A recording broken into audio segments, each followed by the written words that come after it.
जितना समय कथा को, यज्ञ को दे सकें। हार्दिक हार्दिक अभिनंदन।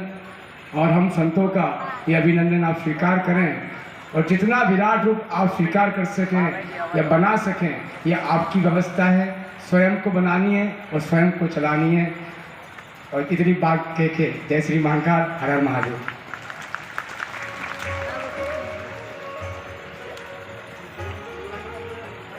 बहुत बहुत धन्यवाद बाबू।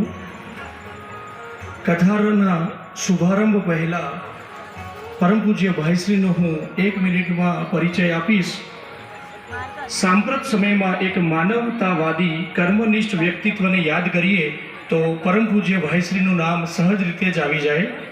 जेओ भागवत कथा, राम कथा, शिव चरित्र, गीता आदि ग्रंथों पर जेमनी मजबूत पकड़ है। કેટલાય વિદ્વાનો તેમને ભાગવત ભૂષણ તથા ભાગવત રત્નોથી પણ નવાજે છે। દેશ વિદેશમાં પરમ પૂજ્ય ભાઈશ્રીએ કથાના માધ્યમથી સેંકડો શ્રોતાઓ સુધી ભક્તિ જ્ઞાનને પહોંચાડ્યું છે। ગુજરાતના રાજુલા તાલુકાના નાનકડા ગામમાં 31 ઓગસ્ટ 1957માં પરમ પૂજ્ય ભાઈશ્રીનો જન્મ થયો।